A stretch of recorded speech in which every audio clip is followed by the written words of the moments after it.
Now we'll be learning about the structure of the heart. Our heart is basically four-chambered muscular organ that pumps the blood to all different parts of the body. The four chambers are left auricle, left ventricle, right auricle and right ventricle. Now, what is the purpose of having this four-chambered heart? This four-chambered heart allows the it does not allow the mixing of the deoxygenated and the oxygenated blood. Okay, now there is only one pumping organ, that is the heart, and the two types of blood, that is deoxygenated, means it is not having oxygen in it, while the oxygenated blood, that means it is having oxygen. Both types of blood goes throughout the heart, and these mixing should not be done. This is taken care by these four chambers that are present inside the heart. Also, there should be a single direction of flow and there should not be any backflow of the blood. This is taken care by the presence of the valves that are present. Basically, we have the bicuspid and tricuspid valves that are present inside the heart. Now, how this oxygen from the lungs reaches the heart? A proper linear pathway is followed. Okay. Now, the deoxygenated blood with the help of superior and inferior vena cava reaches the right atrium. We have two types of vena cava. First is the superior vena cava. The superior vena cava collects the blood from the upper parts of the body, while the inferior vena cava collects the blood from the below parts of the body. Now, the blood reaches the right atrium. The right atrium generally is in the relaxed form to receive the blood. Again, the right atrium contracts. This contraction allows the movement of the blood inside the right ventricle, and the right ventricle is in the relaxed form to receive the blood from the right atrium. Now, the blood has to reach the right ventricle. Okay, so again, the right ventricle is in the relaxed form to receive the blood. So, this continuous contraction and relaxation takes place for this transport of blood. And finally, the blood goes inside the lungs for purification. Okay, now the blood is purified. This purified blood, it will now be called as the oxygenated blood. This oxygenated blood now will reach the left atrium. This left atrium will be in relaxed form to receive the oxygenated blood from the lungs. This left atrium will then again contract and send the blood to the left ventricle, and from the left ventricle, this blood which is oxygenated will be transported to different parts of the body with the help of aorta. So, this is the pathway by which the blood from the lungs, that is mainly oxygenated blood, is transported. So, now the blood flow of the human heart. In this picture, you can see we have the heart and the lungs. The lungs will purify the blood and make it oxygenated, and this oxygenated blood will get inside the heart and again it will be transported to different parts of the body. And here you can see the heart is receiving both the oxygenated blood and the deoxygenated blood. Okay, the human heart is showing the double circulation, means 2 times the blood enters inside the human heart. That's why it is called as the double circulation. The first one is called as the pulmonary circulation, where the blood is transported to the heart for its purification. The second is called as the systemic circulation, in which the oxygen and nutrients present inside the blood are transported to different parts of the body. Okay. Another important thing associated with this blood is the blood pressure. Now, the blood that is getting pumped by the heart is under continuous pressure while it is flowing inside the blood vessels, and it is exerting some amount of pressure on the walls of the blood pressure. This particular pressure which the blood exerts on its walls is called as the blood pressure, and it is measured by an instrument called as the sphygmomanometer. Okay, now the blood pressure of a normal human being is basically 120 by 80 millimeter of mercury column. Now, this 120 millimeter of mercury is generally the ventricular systole. Means while contracting, the pressure that is exerted is called as the ventricular systole, while the relaxing pressure is called as the ventricular diastole. Okay. Now, we have mainly three types of blood vessels. We have arteries, we have veins, and we have the capillaries. We look out the difference between all three types of blood vessels. The arteries. The main functions of the arteries is to carry the blood away from the heart. On the opposite, the veins carry blood towards the heart. While the main function of the capillaries is to connect both the arteries and the veins. Okay, now generally arteries carry the oxygenated blood. But there is one exception, that is the pulmonary artery. The pulmonary artery carries the deoxygenated blood. Okay, so remember this point. Now, the veins also carry the deoxygenated blood. Also, here is the exception. The pulmonary veins carry the oxygenated blood, while the capillaries, they carry the both oxygenated and deoxygenated blood. Okay, the veins, the arteries, they generally don't have any walls present in them, while the veins, these have the walls present in them, and the capillaries also don't have any walls present in them.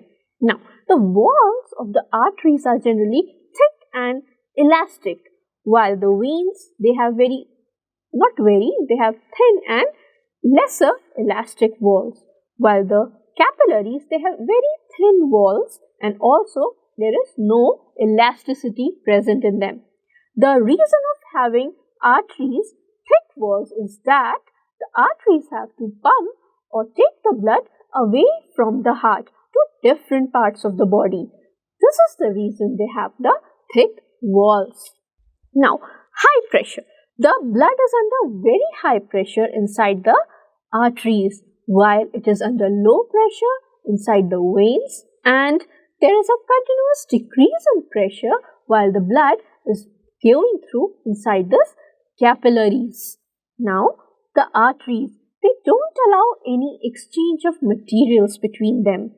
The veins also doesn't allow any material exchange, while an important role for this exchange of material is played by this capillaries. And this is because of the presence of thin walls.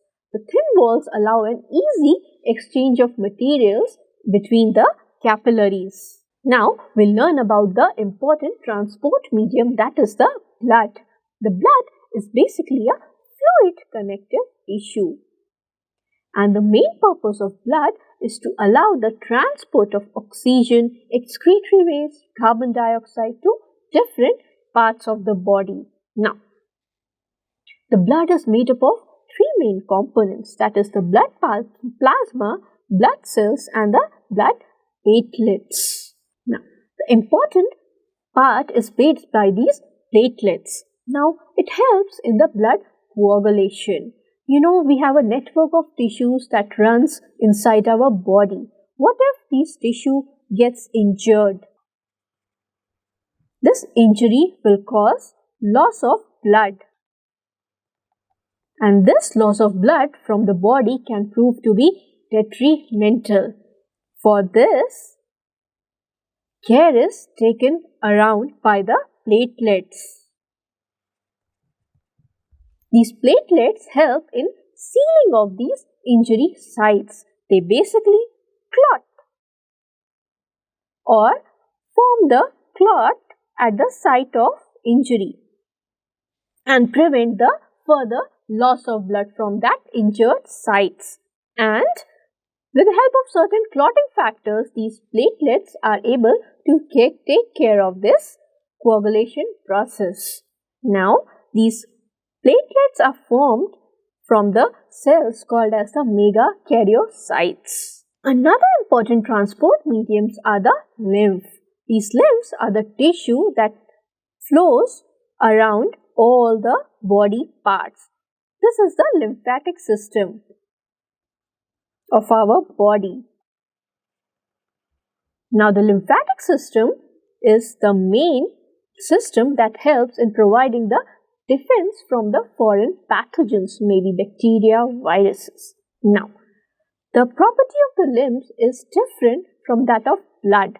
The blood is generally red in color due to the presence of red blood cells. Okay, the lymph on the opposite is white in color. Also, the lymph has lesser amount of protein as compared to the blood. Now, the lymph also helps in the transport of digested fat from the small intestine to the blood. Now, these are the lymph nodes.